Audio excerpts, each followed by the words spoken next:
Hello दोस्तों, welcome back to the another video Vedanta commerce. मैं Amit sir आप सभी का स्वागत करता हूं आपके अपने यूट्यूब चैनल वेदांता कॉमर्स के ऊपर। ये हमारा video number 2 on death of the partner के ऊपर। और इससे पहले जो हमने वीडियो देखा उस वीडियो में हम लोग बात किए थे कि आखिर किस तरीके से इंटरिम प्रॉफिट कैलकुलेट करते हैं। किसी भी पार्टनर का जब डेथ होता है तो उनका इंटरिम प्रॉफिट कैसे कैलकुलेट होता है। अगर आपने वो वीडियो नहीं देखा है तो जरूर से जरूर जाकर उस वीडियो को पहले देखें, तो आपके लिए ये वीडियो आपके लिए फ्रूटफुल हो पाएगा। तो जैसा कि हम लोग जानते हैं कि इंटरिम प्रॉफिट कैलकुलेट करने का दो मेथड होता है। एक होता है on the basis of sale और एक होता है on the basis of profit. यानी कि दो तरीके से आप कैलकुलेट कर सकते हैं interim profit. On the basis of sale, past year के सेल और प्रॉफिट के कंपैरिजन करके, और या फिर प्रीवियस ईयर के जो भी प्रॉफिट्स होते हैं उनको कंपेयर करके आप गुडविल इंटरिम प्रॉफिट का कैलकुलेशन कर सकते हो।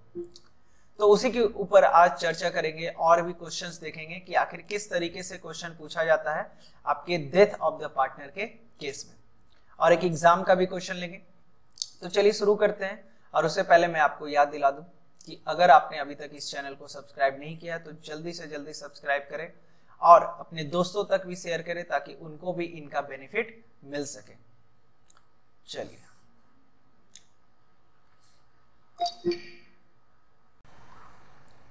तो ये हमारा एक क्वेश्चन नंबर 63, जो कि आपको और भी अंडरस्टैंडिंग देगा कि आखिर किस तरीके से क्वेश्चन पूछा जाता है। A B C are partner sharing profit and losses 4:3:2. A died on 31st December 2070 and accounts are closed on 31 March every year. अब देखिए, अप्रैल टू मार्च का सेशन है, मगर जो डेथ हुआ है, ए जो डाइड किया है उसका डेथ हुआ है 31 दिसंबर को। यानी कि ये अप्रैल टू दिसंबर काम किया है, और अप्रैल टू दिसंबर कहने का मतलब ये टोटल 9 मंथ वर्क किया है। ठीक है। Sale for the year 31st March 2017 amounted to 4 lakh. 31 March 17 यानी कि ये कौन सा ईयर का डाटा है? 16-17 का डाटा है। और देखिए, वो जो मर रहा है, ए का जो डेथ हुआ है वो डेथ हुआ आपका 17-18 में डेथ हुआ है ना। तो 4 लाख रुपीस आपका सेल है। सेल कितना है? 4 lakh rupees. And 3,30,000 amounted between April to December on 2017। अगर सेल बात करें 17-18 की, अप्रैल टू दिसंबर तक का, तो सेल टोटल कितना हुआ? 3,30,000 रुपीस का हुआ। ठीक है। अच्छा, the profit for the year 31 March 2017 amounted to 60,000। और 16-17 का अगर प्रॉफिट की बात करें तो टोटल कितना प्रॉफिट है? 60,000 रुपीज, है ना। तो ये आपका क्वेश्चन है बेसिकली, और इसके मदद से आपको ये क्वेश्चन सॉल्व करना है। क्वेश्चन का डाटा एक बार मैं फिर से रिपीट कर दे रहा हूं। ए का डेथ हुआ है, ए बी सी यहाँ पर पार्टनर है, और इनका प्रॉफिट शेयर रेशियो 4:3:2, है ना। ए का जो डेथ हुआ है वो हुआ है दिसंबर को, यानी कि वो 9 महीने काम किया। अब 9 महीने का इंटरिम प्रॉफिट कैलकुलेट करना अपने को। तो इंटरिम प्रॉफिट की अगर हम लोग बात करें तो लास्ट ईयर का सेल आपको दिया है 4 lakh rupees, and last year का प्रॉफिट है 60,000। तो इसके हिसाब से प्रॉफिट ऑन सेल निकाल सकते हैं। Ratio of profit on sale, है ना। लास्ट क्वेश्चन जो हम लोग डिस्कस किए थे लास्ट ईयर के प्रॉफिट के हिसाब से कैसे इंटरिम प्रॉफिट कैलकुलेट करते हैं, और ये जो क्वेश्चन हम लोग डिस्कस कर रहे हैं ये है सेल के ऊपर। तो रेशियो ऑन प्रॉफिट की बात करें तो फॉर्मूला क्या था? लास्ट ईयर का प्रॉफिट बाय में सेल इनटू 100। तो इसके हिसाब से प्रॉफिट है 60,000 divided by 4 lakh rupees into 100, है ना। तो इस हिसाब से आपका जो कैलकुलेट होगा, परसेंटेज ऑफ प्रॉफिट हमारा निकल गया 15%। कितना निकला? 15%। अब बात करें सेल, अगर करेंट ईयर का प्रॉफिट का अगर कैलकुलेट करते हैं एज पर सेल ऑफ 17-18, तो 3,30,000 का ये लोग सेल किए, इसके हिसाब से 15% कितना होना चाहिए, 3,30,000 का 15% आपका हो जाएगा 49,500। अब ये जो 49,500 है ये एक्सपेक्टेड प्रॉफिट कैलकुलेट किया गया, मगर खास बात क्या है कि इसमें तीनों का हिस्सा है, इसमें तीनों पार्टनर का हिस्सा है, ए का भी, बी का भी, सी का भी।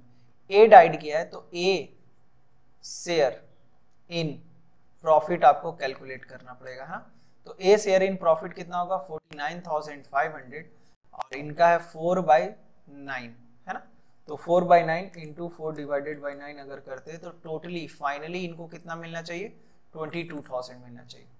अगर क्वेश्चन की बात करें तो क्वेश्चन में आप देख लीजिए कहीं भी ये नहीं बोल रहा है कि ये लोग प्रॉफिट शेयरिंग रेशियो चेंज कर रहे हैं, और अगर प्रॉफिट शेयरिंग रेशियो चेंज नहीं कर रहे हैं तो फाइनली इनका जो प्रॉफिट से इनका जो जर्नल एंट्री होगा, यानी कि ए के मरने के टाइम पे जो जर्नल एंट्री होगा, तो इसको हम लोग को कहाँ ट्रांसफर करना पड़ेगा, profit and loss suspense account में ट्रांसफर करना पड़ेगा। जैसा कि हम लोग लास्ट वीडियो में कॉन्सेप्ट सीखे थे कि अगर प्रॉफिट शेयरिंग रेशियो चेंज कर देता बी एंड सी तो वो बी और सी देता गेनिंग रेशियो में, पर अगर प्रॉफिट शेयरिंग रेशियो नहीं चेंज हो रहा तो इसको हम लोग प्रॉफिट एंड लॉस सस्पेंस में ही ट्रांसफर कर देते हैं। तो फाइनली अगर जर्नल एंट्री की बात करें तो जर्नल एंट्री होगा profit and loss suspense account DR to S capital है ना, और अमाउंट हो जाएगा 22,000 एंड 22,000 फाइनल। ये आपका जर्नल एंट्री पास हो गया। नेक्स्ट क्वेश्चन की बात करते हैं, और अगला क्वेश्चन हम लोग लेते हैं जो कि एग्जाम से रिलेटेड हो, ताकि आपको और भी अंडरस्टैंडिंग आए कि किस तरीके का क्वेश्चन पूछा जाता है। चलिए एक क्वेश्चन अपने को मिल गया, क्वेश्चन नंबर 67। क्वेश्चन नंबर 67 देखते हैं ये क्वेश्चन क्या कह रहा है, और ये एग्जाम है 2016 का एग्जाम का पूछा हुआ क्वेश्चन है। राम घनश्याम एंड वृंदा तीन पार्टनर है, sharing profit and losses 4:3:1। The firm closes its books on 31 March every year. On 1 February 2015 Ghanshyam died. अच्छा, जी जो है डाइड कब मरा, 1 फरवरी 2015 को, यानी कि ये टोटल कितना महीना काम करके मरा, सिर्फ फरवरी और मार्च काम नहीं किया, यानी कि ये 10 मंथ काम करके इसका डेथ हुआ है ना। 10 मंथ का इनका कैलकुलेशन करना पड़ेगा इंटरिम प्रॉफिट का। It was decided that the new profit sharing ratio between Ram and Vrinda will be equal। अच्छा, राम एंड वृंदा बचे एंड राम एंड वृंदा का प्रॉफिट शेयरिंग रेशियो हो जाएगा 1:1। तो अगर आप देख रहे हैं कि न्यू रेशियो आप इन लोग कंसीडर कर रहा है, तो यहाँ पे हमको गेनिंग रेशियो निकालना पड़ेगा, और गेनिंग रेशियो जब आप कैलकुलेट करोगे तो इस केस में सिर्फ और सिर्फ वृंदा गेन कर रहा है, और वृंदा गेन करेगा 3/8 से। आप जब कैलकुलेट करोगे ओल्ड रेशियो को और न्यू रेशियो को, है ना, ये न्यू रेशियो है और ये ओल्ड रेशियो है, old minus new minus old करेंगे तो गेनिंग रेशियो निकल जाएगा, और आपका फाइनली देखोगे तो कैलकुलेट करोगे तो वृंदा अकेले सिर्फ गेन कर रहा है, और वृंदा कितना से गेन कर रहा है, 3/8 से गेन कर रहा है। ठीक है, चलिए आगे बात करते हैं। नेक्स्ट कह रहा है his share of goodwill is to be calculated on the basis of half of the profit credited। His share of goodwill is to be calculated। इनके जी की बात करें तो जी का जो गुडविल कैलकुलेट करना है उसका प्रोसेस बता रहा है। Half of the profit credited to his account during the previous 4 completed year. पिछले 4 सालों में जिनको इसको जो प्रॉफिट मिला उसका आधा ये गुडविल का वैल्यू हो जाएगा। तो 2010-11 का आपको प्रॉफिट दिया है, 11-12 का प्रॉफिट दिया है, 12-13 का प्रॉफिट दिया और 13-14 का प्रॉफिट दिया है ना। तो चारों साल का प्रॉफिट की अगर बात करें तो 1,20,000, 80,000, 40,000 एंड 80,000। तो फाइनली जब आप इसको सम अप करेंगे तो ये आपका आ जाएगा 3,20,000। कितना आ जाएगा, 3,20,000। चलिए पहले गुडविल हम लोग कैलकुलेट करते हैं। अब गुडविल की बात करें तो 4 सालों में 3,20,000 मिला है ना। अच्छा, जिसमें कि ये तो टोटल फर्म का गुडविल, ये टोटल फर्म का प्रॉफिट है। जी का हम लोग गुडविल कैलकुलेट कर रहे हैं ना, तो सबसे पहले G share in profit, G share in profit आपको कैलकुलेट करना पड़ेगा। और जी का शेयर कितना है 3,20,000 में जी का शेयर है 3/8, यानी कि इसको जब सॉल्व करेंगे 3,20,000 इंटू डिवाइडेड बाई 3 इंटू 3 तो 1,20,000 आएगा, 1,20,000 रुपीज। एंड आपको पता है जितना भी क्वेश्चन में क्या बोला है, देखिए कि half of the amount of profit credited, जितना भी प्रॉफिट मिला है उसका आधा गुडविल हो जाएगा। तो जीज शेयर ऑफ गुडविल कितना हो जाएगा, जितना भी प्रॉफिट मिला है पिछले साल 4 सालों में उसका आधा, और आधा अगर कैलकुलेट करेंगे तो कितना हो जाएगा 60,000 रुपीज। यानी कि फाइनली जी को 60,000 रुपीज मिलना चाहिए गुडविल का हिस्सा। और ये कौन देगा, जो पार्टनर गेन कर रहा है, जो पार्टनर गेन कर रहा है। और गेन कौन कर रहा है, सिर्फ वृंदा गेन कर रहा है, तो ये पूरा का पूरा पैसा कौन देगा, वृंदा देगा, है ना। चलिए नेक्स्ट बात करें तो his share of profit for in the year of his death was to be computed on the basis of average profit of past 2 year। और अगर बात करें इनके शेयर के प्रॉफिट की, तो वो जो कैलकुलेट करना है वो पास्ट पिछले 2 साल के प्रॉफिट के हिसाब से कैलकुलेट करना है, पिछले 2 साल का एवरेज प्रॉफिट के हिसाब से आपको कैलकुलेट करना है ना।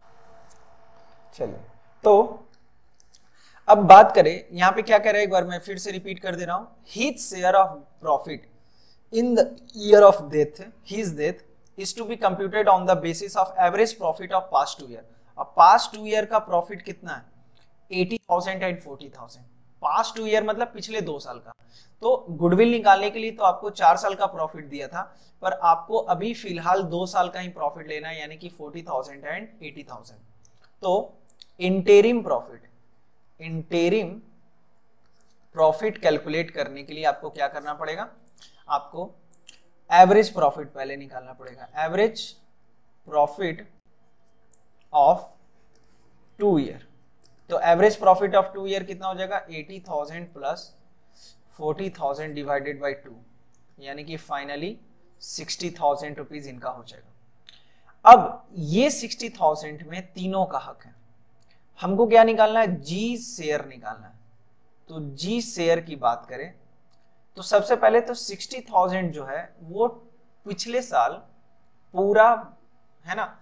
अगर बात करें चलिए जी शेयर का बाद में करेंगे, पहले हम लोग कैलकुलेट करते हैं कि आखिर ये 60,000 तो पूरे साल का प्रॉफिट है ना। प्रॉफिट फॉर, चूंकि जी का जो डेथ हुआ है 10 महीने काम करने के बाद मरा है, तो 10 मंथ का प्रॉफिट फॉर 10 मंथ आपको कैलकुलेट करना पड़ेगा।